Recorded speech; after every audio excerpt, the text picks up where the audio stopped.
시세 차익이 없기 때문에 어떻게 보면 지금 시점에서는 투자하기가 좀 꺼려진다. 저희가 저번 달에 찍었던 2024년 하지 말아야 할 투자 쇼츠가 너무 반응이 뜨거워서 댓글도 많이 달렸거든요. 네. 그래서 그거를 조금 더 영상으로 자세히 설명해 주시면 좋을 것 같아요. 그때는 이제 쇼츠로 되게 1분 안으로 짧게 했는데 부연 설명이 많이 부족하긴 했었거든요. 2024년 조심해야 될 부동산 딱 3가지만 좀 알려드리면 좋을 것 같아요.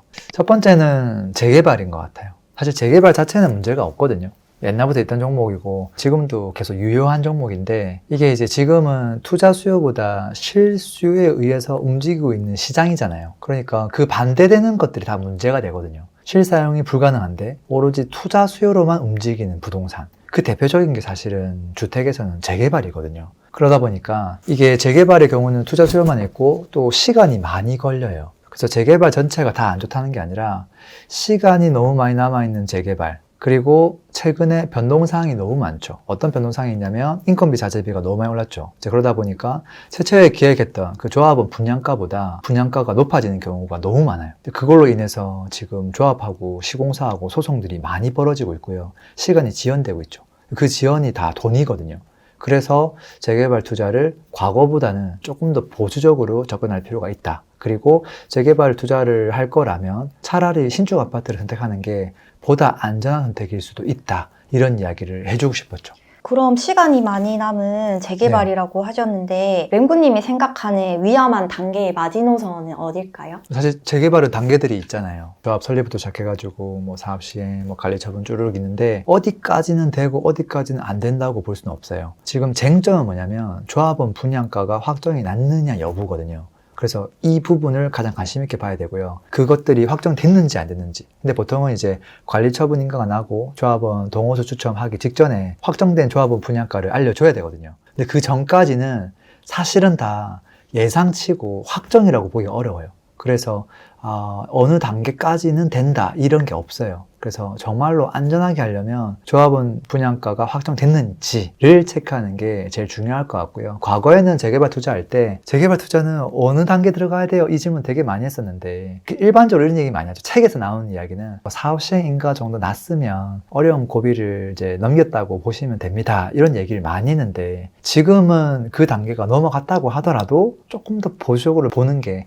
낫지 않을까 그런 생각이 듭니다. 두 번째는 이제 원룸 오피스텔, 그 다음에 어설픈 상가예요. 이 둘의 공통점이 있죠. 오피스텔이랑 상가의 큰 단점 중에 하나가 매매 상승이 적다는 거예요. 대신에 월세 수익률이 다른 종목들보다 높죠. 그 현금 흐름 때문에 선택을 했던 종목이거든요. 그러니까 시세가 안 올라도 매월 충분한 현금 흐름을 가져다 주기 때문에 문제될 게 없었어요. 근데 지금은 금리가 높아졌죠. 차라리 그 돈을 오피스텔을 안 사고 그냥 은행에 넣어놓는 게 더 나을 수도 있다는 거예요. 그만큼 옛날보다 재미가 없어졌다는 거죠. 근데 이제 우리가 이 어려운 시간들을 잘 버티면 나중에 시세를 회복을 하는 시기도 올 거고 그러면 그때 시세 상승을 같이 맞이하면서 이것들을 극복해 나가야 되는데 오피나 어설픈 상가들은 이 기간 동안도 월세 수익률이 그냥 그저 그렇고 상대적으로 그 다음에 시간이 지나도 시세 차이가 없기 때문에 어떻게 보면 지금 시점에서는 투자하기가 좀 꺼려진다 라는 이야기를 하고 싶었던 거예요. 아파트형 오피스텔도 포함인 거예요? 일단은 원룸에 대한 거고요. 아파트형 좀 사이즈 큰 것들 얘기하는 거잖아요. 네. 그런 것들은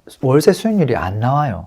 애초에. 그래서 목적 자체가 얘는 수익형 부동산이라 볼 수가 없거든요.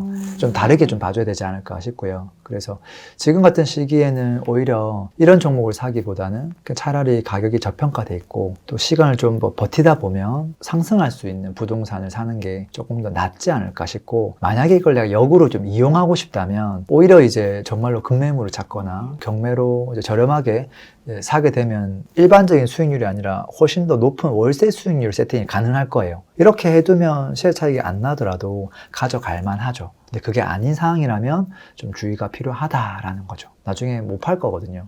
어설프게 사서는.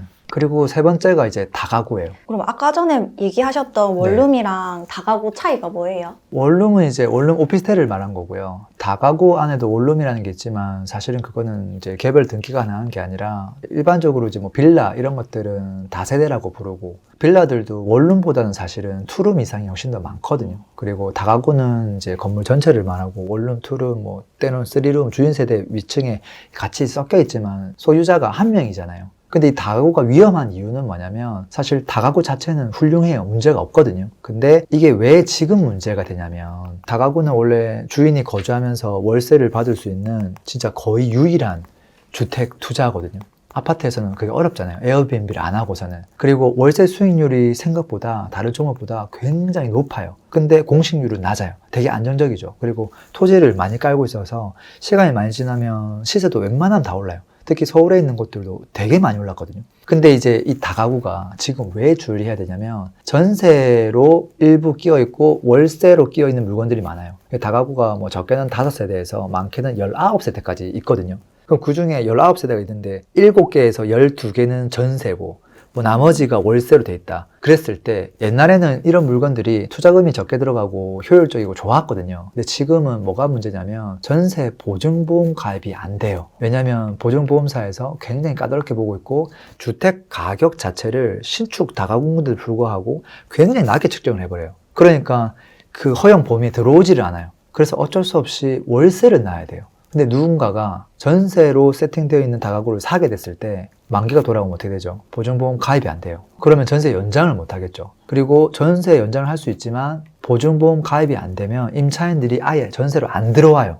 그러니까 결국은 이걸 월세로 전환해야 된다는 거죠. 근데 이게 한 개가 아니라 여러 개가 있잖아요. 그 비용이 너무 크다는 거죠. 그래서 주의가 좀 필요하다라는 거죠. 만약에 다가구를 정말 사고 싶다면은 월세 위주로 세팅된 다가구를 사거나 아니면 처음부터 전세가 좀 껴있다 하더라도 내가 여유 자금을 가지고 월세를 전환할 계획을 가지고 사면 괜찮다.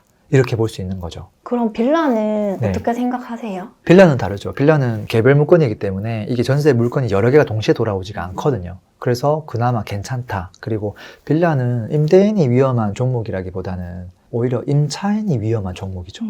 그리고 빌라는 이미 다 지어져 있는 물건이고 특별한 이슈가 없어요. 그리고 임차 수요가 있는 빌라면 크게 문제될 건 없어요. 다만 예전보다 그 빌라왕 뭐 이런 이슈들 때문에 전세 들어오려고 하는 수요가 좀 적기 때문에 그 월세를 희망하는 사람들이 좀 더 많아졌거든요. 그런 부분들만 좀 고려하면 되지 않을까 싶습니다. 빌라는 시세 차익형으로 접근하는 거예요? 아니면 수익형으로 접근하는 거예요? 사실 월세 수익률이 높지 않아요. 반지하가 아닌 이상은 일반적인 빌라를 사서 수익률이 높지는 않고요. 다만 시세 차익을 기대하고 사는 건데 매매가가 저렴하니까 그리고 아파트보다 조금 더 소액으로 살 수 있으니까 그래서 사실은 사는 목적이 조금 더 큰 것 같아요. 제가 오늘 알려드린 이 3가지 종목 말고도 모든 부동산은 사실 리스크가 있죠. 그래서 항상 좀 의심하고 또 검증하려는 생각을 가지고 임하면 좀 더 좋지 않을까 싶습니다. 제가 이 영상을 만들었지만 야 부동산 다 나쁘다 이런 개념은 아니고요. 트렌드가 있고 또 시기마다 이게 바뀌는 것들이 있으니까